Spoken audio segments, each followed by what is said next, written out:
लघुचाप वर्षा जुगु अंचल में बन्या परिस्थिति सृष्टि होईछि।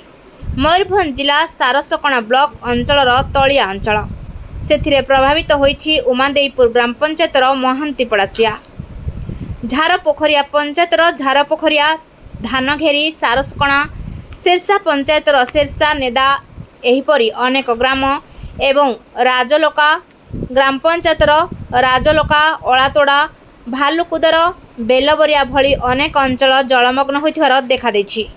तेबे ब्लॉक अंचल तलिया ग्रामगुड़िक केउंठी केनाल पोलरे जल ठीक भाव निष्कासन होई पारु नाही तो केउंठी ड्रेनेज व्यवस्था रही नाही तो केउंठी बंध एवं पानी जीवा पाई पोल ना थिबारु वर्षारे बन्या परिस्थिति सृष्टि होउथिबार जଣା पड़िछि। खबर लेखिबा सुधा सारसकणा विधायक केवल शेरसा पंचायत जाइथिले हेले राजलोका पंचायत रे ना विधायक ना कौनसी सरकारी बाबू आसी नथिबा जଣା पड़िछि। मयूरभंजरू मुरारी मोहन महापात्रक रिपोर्ट ज्योतिप्रभा न्यूज।